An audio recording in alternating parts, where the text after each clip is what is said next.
നമസ്കാരം.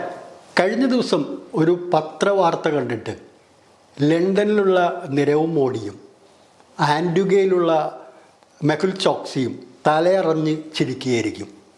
വാർത്ത ഇതായിരുന്നു: 67 വയസ്സുള്ള വിയറ്റ്നാം പൗരയായിട്ടുള്ള ഒരു സ്ത്രീയെ, അതായത് ട്രൂങ് മീ ലാൻ എന്ന് പറയുന്ന ഒരു ശതകോടീശ്വരിയെ വധശിക്ഷയ്ക്ക് വിധിക്കുന്ന ഒരു വാർത്തയാണ് അന്ന് പുറത്തു വന്നത്. തീർച്ചയായിട്ടും ഈ വാർത്ത കണ്ടിട്ട് ഇവർ വലിയ തോതിൽ ചിരിക്കുന്ന ഒരു സ്ഥിതിവിശേഷം ഉണ്ടായി കാണും. എന്താണെന്ന് വെച്ചാൽ, അവർ ചെയ്ത കുറ്റം ഒരു സാമ്പത്തിക ക്രമക്കേടാണ്.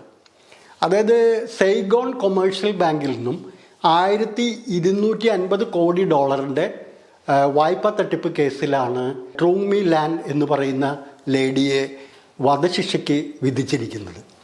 അപ്പോൾ നമ്മൾ ആലോചിക്കുക, അത്തരം ഒരു കേസിൽ ഒരു ബാങ്കിനെ കബളിപ്പിച്ച ഒരു കേസിൽ ഒരു ശതകോടീശ്വരിയായ സ്ത്രീയെ അവരെ വധശിക്ഷയ്ക്ക് വിധിക്കുകയാണ് വിയറ്റ്നാമിലെ ഒരു കോടതി.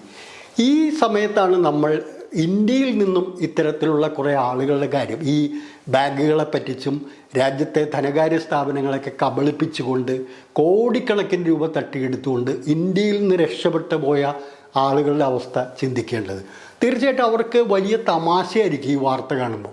അവരെ നല്ല തോതിൽ അവർ ചിരിച്ചിട്ടുണ്ടാവും. കാരണം അവരാലോചിക്കുന്നത് ഇതാണ്: ഇത്തരം ആളുകളൊക്കെ എന്തുകൊണ്ട് ഇന്ത്യയിൽ വന്ന് ഇന്ത്യയിലെ പൗരത്വം എടുത്തിരുന്നെങ്കിൽ അവർക്ക് സുഖമായിട്ട് ഇന്ന് ജീവിക്കാം എന്നുള്ളതാണ് അവരാലോചിക്കുക.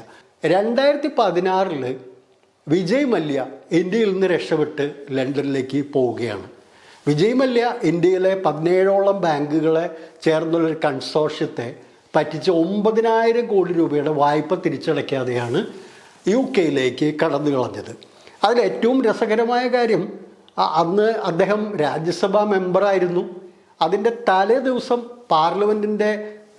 പാർലമെൻറ്റിൽ വന്ന അദ്ദേഹം പാർലമെൻറ്റിൻ്റെ വരാന്തയിൽ വെച്ച് അന്നത്തെ ധനകാര്യമന്ത്രിയായിട്ട് സംസാരിച്ച് അദ്ദേഹത്തിന് കൈകൊടുത്ത് അദ്ദേഹം ലണ്ടനിലേക്ക് പോവുകയാണ് എന്ന് പറയുകയൊക്കെ ചെയ്തുകൊണ്ടാണ് പോയത്. പക്ഷേ ഈ ഒരു കേസിൽ അദ്ദേഹത്തെ ഇവിടെ നിന്ന് യാത്ര നിരോധിക്കുന്നതിനോ അല്ലെങ്കിൽ അദ്ദേഹത്തിൻ്റെ യാത്ര തടയുന്നതിനോ ഒന്നുമുള്ളൊരു ശ്രമം നമ്മുടെ ഗവൺമെൻറ്റിൻ്റെ ഭാഗത്തു നിന്ന് ഉണ്ടായില്ല എന്നുള്ളതാണ്. ഇന്ന് അദ്ദേഹം വളരെ വളരെ സുഖകരമായൊരു ജീവിതം ലണ്ടനിൽ നയിക്കുകയാണ്. നമ്മുടെ ഗവൺമെൻറ് എടുത്തിരിക്കുന്ന നിലപാടുകൾ പരിശോധിക്കുക. അദ്ദേഹത്തെ ഇന്ത്യക്ക് വിട്ടുതരുന്നതിന് ഈ ലണ്ടനിലെ കോടതി തീരുമാനമെടുത്തിരുന്നു. പക്ഷേ അതിനെതിരെ അദ്ദേഹം എന്നെ ഇന്ത്യയിലേക്ക് അയക്കരുത്, ഇന്ത്യയിലെ ജയിലിലേക്ക് എന്നെ കൊണ്ടുപോയിട്ടുണ്ടെങ്കിൽ വലിയ ഒരു മനുഷ്യാവകാശ ലംഘനം, കൊടിയ മനുഷ്യാവകാശ ലംഘനങ്ങളാണ് ഇന്ത്യയിലെ ജയിലുകളിൽ നടക്കുന്നത്, അതുകൊണ്ട് ഒരു കാരണവശാലും എന്നെ ഇന്ത്യയിലേക്ക് അയക്കരുത് എന്ന് പറഞ്ഞ് ആവശ്യപ്പെടുന്നൊരു സ്ഥിതിയുണ്ടായി. ഇതിനെ ഇന്ത്യയിലെ അന്വേഷണ ഏജൻസികൾ അവിടെ ചില എതിർക്കുകയുണ്ടായി. അപ്പോൾ അദ്ദേഹം പറഞ്ഞു, എന്നെ ഒരിക്കലും തീഹാർ ജയിലിലേക്കായിരിക്കും കൊണ്ടുപോവുക. തീഹാർ ജയിലെന്ന് പറയണമെങ്കിൽ അതൊരു വലിയ തോതിലൊരു ഗൂഢസംഘമാണ്. അവിടെ ചെന്നിട്ടുണ്ടെങ്കിൽ എന്നെ ഒരു അധോലോകമാണ്, എന്നെ അവിടെ കൊന്നുകളയും, എൻ്റെ ജീവൻ പിന്നെ ഉണ്ടാവില്ല, അതുകൊണ്ട് തന്നെ തീഹാർ ജയിലിലേക്ക് കൊണ്ടുപോകരുതെന്നും പറഞ്ഞ് കോടതിയുടെ മുമ്പിൽ കൈകൂപ്പി അപേക്ഷിക്കുന്ന വിജയ് മല്യയാണ് കാണുന്നത്. തുടർന്ന് കോടതി ഇടപെട്ടു. അങ്ങനെയാണെങ്കിൽ നിങ്ങൾ വേറെ ഏതെങ്കിലും ഒരു ജയിലിനെ കുറിച്ച് ചിന്തിക്കണം. അപ്പോൾ അദ്ദേഹം സജസ്റ്റ് ചെയ്ത ജയിലിൽ മഹാരാഷ്ട്രയിലെ യർവാദ ജയിലിലേക്ക് എന്നെ അയക്കണം എന്നാണ്. അത് പരിഗണിക്കണമെന്ന് കോടതി പറഞ്ഞു. അങ്ങനെ കോടതി പരിഗണിക്കണം എന്ന് പറഞ്ഞപ്പോൾ പിന്നെ അത് ഇന്ത്യയിലെ അന്വേഷണ ഏജൻസി CBI ഉൾപ്പെടെയുള്ള ഏജൻസികൾ അത് പരിശോധിച്ചു. ഒടുവിൽ അദ്ദേഹത്തെ യർവാദ ജയിലിലേക്ക് മാറ്റാം എന്ന് പറഞ്ഞപ്പോൾ അദ്ദേഹം വേറൊരു ആവശ്യം ഉന്നയിച്ചു: എനിക്ക് പ്രത്യേകം മുറി വേണം, എനിക്ക് അസുഖങ്ങളുണ്ട്, അതുകൊണ്ട് എനിക്ക് കിടക്കാൻ കട്ടിലും കിടക്കയും വേണം, മാത്രമല്ല എനിക്ക് യൂറോപ്യൻ ക്ലോസറ്റ് ഇല്ലാതെ എനിക്ക് പ്രാഥമിക കൃത്യങ്ങൾ നിർവഹിക്കാൻ കഴിയില്ല, അവിടെ യൂറോപ്യൻ ക്ലോസറ്റ് വേണം എന്നൊക്കെയുള്ള ആവശ്യങ്ങൾ ഉന്നയിച്ചു. അപ്പോൾ കോടതി പറഞ്ഞു, ഇത്തരത്തിലുള്ള കാര്യങ്ങൾ നിങ്ങൾ അവിടെ എന്ത് സൗകര്യമാണ് ചെയ്യാൻ കഴിയുന്നത് എന്നുള്ളതിൻ്റെ വീഡിയോ എടുത്ത് ഒന്ന് കൊടുക്കാൻ പറഞ്ഞു. അങ്ങനെയൊക്കെ ആ കേസ് ഇപ്പോഴും നിൽക്കുകയാണ്. അപ്പോൾ 2016 പോയ അദ്ദേഹത്തിന് ഇത്രയും കൊല്ലം കഴിഞ്ഞിട്ട് 8 കൊല്ലം കഴിഞ്ഞിട്ടും ഇന്ത്യയിലേക്ക് തിരിച്ചു കൊണ്ടുവരാൻ കഴിഞ്ഞിട്ടില്ല. 9,000 കോടി രൂപ ഇന്ത്യയിലെ ബാങ്കുകളെ തട്ടിച്ചിട്ട് പോയ ആളാണ്. അടുത്ത ആളാണ് നിരവ് മോഡി. നിരവ് മോഡി അദ്ദേഹത്തിൻ്റെ അമ്മാവൻ മെഹുൽ ചോക്സിയുമായി ചേർന്നുകൊണ്ട് 12,500 കോടി രൂപ വെട്ടിച്ചെടുത്തു. എവിടെ നിന്ന്? പഞ്ചാബ് നാഷണൽ ബാങ്കിൽ നിന്ന്. എന്നിട്ട് അദ്ദേഹം ഒരു സുപ്രഭാതത്തിൽ അദ്ദേഹം ഭാര്യയും മറ്റു അടുത്ത ബന്ധുക്കളും ഒക്കെ ആയിട്ട് അദ്ദേഹം ഇന്ത്യയിൽ നിന്ന് കടന്നു കളഞ്ഞു. അദ്ദേഹം ഇപ്പോൾ ലണ്ടനിലാണ്. അദ്ദേഹവും അവിടെ ജീവിച്ചുകൊണ്ടിരിക്കുകയാണ്. അദ്ദേഹത്തെ തിരിച്ചുകൊണ്ടിരുന്നതിനുള്ള ഒരു ശ്രമവും ഇന്ത്യ ഗവൺമെൻറ്റിൻ്റെ ഭാഗത്തു നിന്ന് ഉണ്ടാവുന്നില്ല. പറയുന്നുണ്ട് അദ്ദേഹത്തിനെ ഞങ്ങൾ പിടിച്ചു കെട്ടി കൊണ്ടുവരും, അങ്ങനെയാണ്, ആനയാണ് ചേനയാണെന്ന് പറഞ്ഞു. പക്ഷേ അദ്ദേഹം ലണ്ടനിൽ സുഖമായി ജീവിക്കുന്നു. ഏറ്റവും ശ്രദ്ധേയമായ കാര്യം, അന്ന് അദ്ദേഹത്തിൻ്റെ ഇന്ത്യൻ പാസ്പോർട്ട് കുറച്ച് നാളത്തേക്ക് ഗവൺമെൻറ് സസ്പെൻഡ് ചെയ്തിരുന്നു എന്നാണ് പറയുന്നത്. പക്ഷേ വാസ്തവത്തിൽ എന്താണ്, അദ്ദേഹം ഒരു ബെൽജിയം പൗരൻ കൂടിയായിരുന്നു. ബെൽജിയത്തിലാണ് 17 വയസ്സ് വരെ അദ്ദേഹം വളരുന്നത്. അതിനുശേഷമാണ് അദ്ദേഹം ഇന്ത്യയിൽ വരുന്നത്, അമ്മാവൻ്റെ കൂടെ ചേർന്ന് ബിസിനസ് ആരംഭിക്കുന്നത്. ആ ബെൽജിയൻ പൗരത്വം ഉപയോഗിച്ച്, ആ പാസ്പോർട്ട് ഉപയോഗിച്ച് അദ്ദേഹം ലണ്ടനിൽ നിന്നും യഥേഷ്ടം സഞ്ചരിച്ചതായിട്ട് ലണ്ടനിലെ പത്രങ്ങൾ റിപ്പോർട്ട് ചെയ്തിട്ടുണ്ട്. മാത്രമല്ല പല മീഡിയയിൽ അദ്ദേഹത്തെ സംബന്ധിച്ച് ലണ്ടൻ നഗരത്തിലൂടെ അദ്ദേഹം റോഡിലൂടെ നടന്നു പോകുന്നത് ഒട്ടകപക്ഷിയുടെ തൂവൽ കൊണ്ടുണ്ടാക്കിയിട്ടുള്ള വലിയ വിലയേറിയ ജാക്കറ്റ് ധരിച്ചുകൊണ്ട് അദ്ദേഹം പോകുന്ന ചിത്രം വരെ വന്നിരുന്നു. പക്ഷേ ഇന്ത്യയിലെ അന്വേഷണ ഏജൻസികൾക്ക് ഇവരെ കണ്ടുപിടിക്കാനോ ഇവരെ കാണാനോ ഒന്നും സാധിക്കുന്നില്ല. അവർ ഇപ്പോഴും അത്തരത്തിലുള്ളൊരു നടപടികളിലേക്ക് കടക്കുന്നില്ല.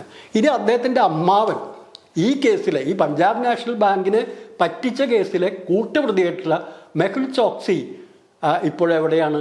അദ്ദേഹം ആൻറ്റിഗ എന്ന് പറയുന്ന രാജ്യത്താണ്.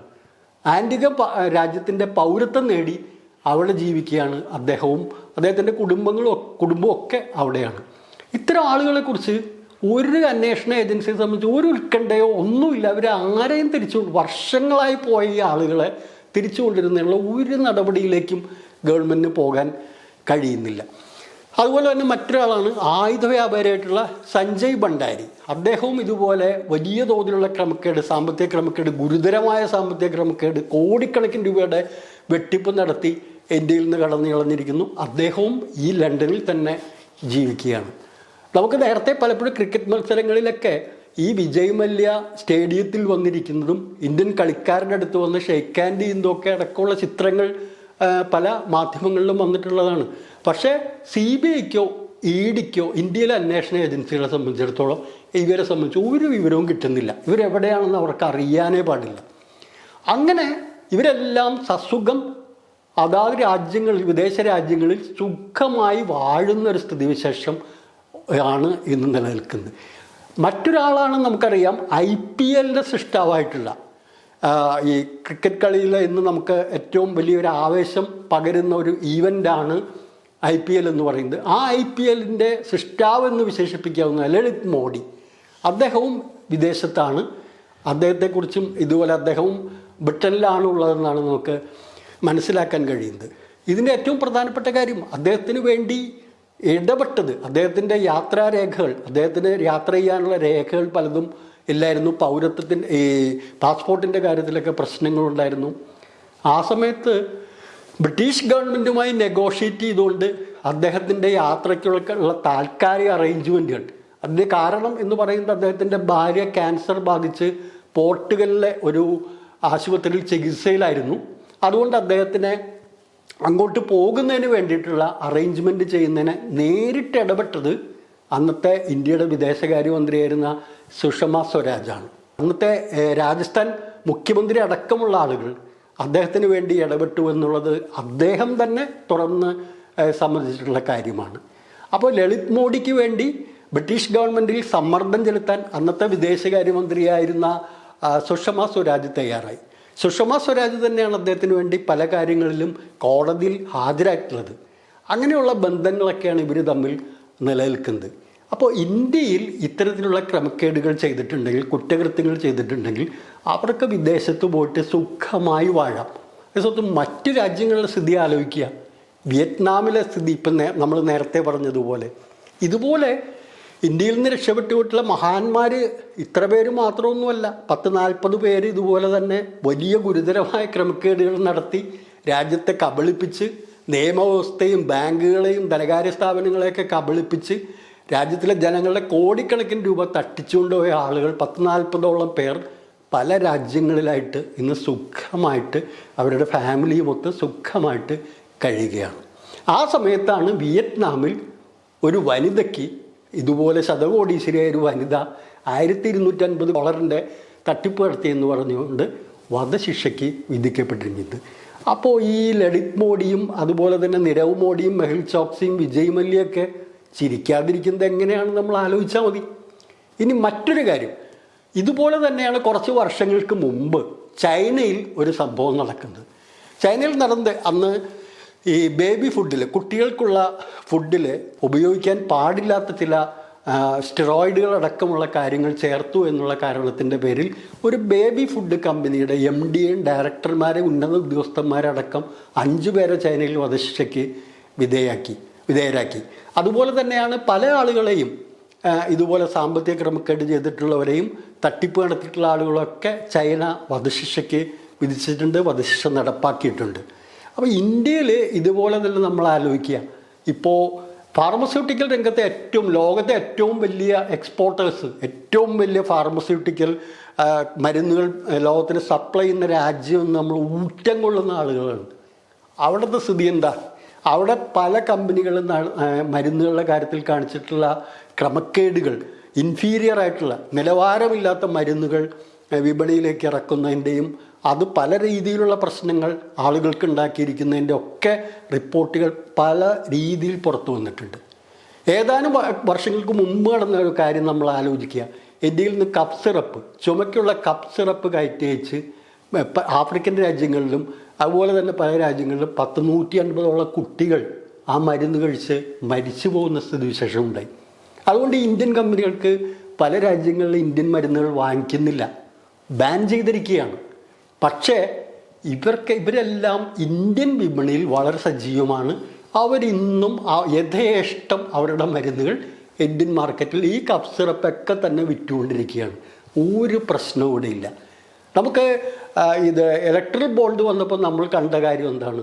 ഇലക്ട്രൽ ബോണ്ട് വന്നപ്പോൾ ഇത്തരത്തിൽ അന്വേഷണം നേരിടുന്ന ഫാർമസ്യൂട്ടിക്കൽ കമ്പനികൾ 100, 200, 300 കോടി രൂപയൊക്കെ ഇലക്ട്രൽ ബോണ്ടായി BJPക്ക് സംഭാവന ചെയ്തു. അതോടുകൂടി കേസ് ഇല്ലാതായി. അപ്പോൾ ഈ രീതിയിൽ ഇന്ത്യയിൽ എന്ത് കുറ്റകൃത്യം ചെയ്തിട്ടുണ്ടെങ്കിലും കോർപ്പറേറ്റുകൾ, വൻകിട കുത്തകൾ ആരെ പറ്റിച്ചായാലും, ജനങ്ങളെ പറ്റിച്ചോ, ജനങ്ങൾക്കുള്ള മരുന്നുകളുടെ കാര്യത്തിൽ ക്രമക്കേട് കാണിച്ചോ, അതിനകത്ത് എന്തെങ്കിലും ഗുരുതരമായ വീഴ്ച കാണിച്ചോ, ബാങ്കുകളെ പറ്റിച്ചോ, ധനകാര്യ സ്ഥാപനങ്ങളെ പറ്റിച്ചോ, എങ്ങനെയൊക്കെയാണെങ്കിലും ഇവിടെ സുഖമായിട്ട് വാഴാം. അവർക്ക് ഇവിടെ നിലനിൽക്കാം. അല്ലെങ്കിൽ ഒരു നിവൃത്തിയില്ലെങ്കിൽ ഏതെങ്കിലും പേരിനെന്തെങ്കിലും അന്വേഷണമോ മറ്റു കാര്യങ്ങളോ വരുന്നുണ്ടെങ്കിൽ ഇതുപോലെ തന്നെ ധനകാര്യമന്ത്രിയെ കണ്ട് അല്ലെങ്കിൽ പ്രധാനമന്ത്രിയെ കണ്ട് അവരെയൊക്കെ കണ്ട് ടാറ്റ പറഞ്ഞുകൊണ്ട് വിദേശത്തേക്ക് പോയിട്ട് ഒന്നില്ലെങ്കിൽ അവിടുത്തെ പൗരത്വം ജീവിക്കാം, അല്ലെങ്കിൽ അല്ലാതെ തന്നെ സുഖമായിട്ട് അവിടെ കഴിയാം. അവരെ ഇന്ത്യയിലേക്ക് തിരിച്ചു കൊണ്ടുവന്ന് നിയമ നടപടിക്ക് വിധേയമാക്കാൻ അവിടുത്തെ രാജ്യങ്ങൾ സമ്മതിച്ചാൽ പോലും നമ്മുടെ അന്വേഷണ ഏജൻസികൾക്ക് താല്പര്യമില്ല. വിജയ് മല്യയുടെ കേസിൽ CBI പലതവണ ആവശ്യപ്പെട്ടിട്ട് കോടതിയിൽ ഒരു വക്കീലിനെ പോലും ഹാജരാക്കിയില്ല എന്നാണ് റിപ്പോർട്ടുകൾ നേരത്തെ നമ്മൾ കണ്ടത്. അപ്പോൾ ഈ രീതിയിലാണ് ഇന്ത്യയിലെ അന്വേഷണ ഏജൻസികളും ഇന്ത്യയിലെ ഗവൺമെൻറ്റും ഈ സാമ്പത്തിക തട്ടിപ്പുകാരോടും മരുന്നുകളുടെ കാര്യത്തിൽ ക്രമക്കേട് കാണിച്ച് ഗുരുതരമായ ആരോഗ്യത്തിന് വലിയ പ്രശ്നം ഉണ്ടാക്കുന്ന, മരണത്തിലേക്ക് വരെ തള്ളിവിടുന്ന മരുന്നുകൾ ഉണ്ടാക്കുന്ന കമ്പനികൾക്കൊക്കെ കാണുന്നത്. ഇതിനെല്ലാം എന്താണ് കാരണം? എന്തുകൊണ്ടാണ് വിയറ്റ്നാമിൽ നിന്നും ചൈനയിൽ നിന്നും ഇന്ത്യ ഈ കാര്യത്തിൽ വ്യത്യസ്തമായിരിക്കുന്നത്? ഒന്നുമല്ല, ഈ കമ്പനികൾ ഇലക്ട്രൽ ബോണ്ട് വഴി ഭരണകക്ഷിക്ക് സംഭാവന കൊടുക്കുന്നുണ്ട്. വിദേശത്തേക്ക് പോയിരിക്കുന്നവരുടെ പേര് പലതും മോഡി എന്നാണ്. അവരിൽ പലരും ഇതുപോലെ വലിയ ഉന്നതന്മാരുമായിട്ട് കുടുംബബന്ധവും മറ്റുമൊക്കെ ഉള്ള ആളുകളാണ്. മാത്രവുമല്ല, സർവോപരി ഇന്ത്യ ഭരിക്കുന്നത് എല്ലാത്തിനും ഗ്യാരണ്ടി നൽകുന്ന നരേന്ദ്രമോദിയാണ്. ആ നരേന്ദ്രമോദി ഇന്ത്യ ഭരിക്കുന്നിടത്തോളം കാലം ഇത്തരം തട്ടിപ്പുകാർക്കും വെട്ടിപ്പുകാർക്കും ഏറ്റവും വലിയ സ്വർഗം ഇന്ത്യ തന്നെ ആയിരിക്കും എന്നുള്ള കാര്യത്തിൽ ഒരു തർക്കവുമില്ല. നന്ദി, നമസ്കാരം.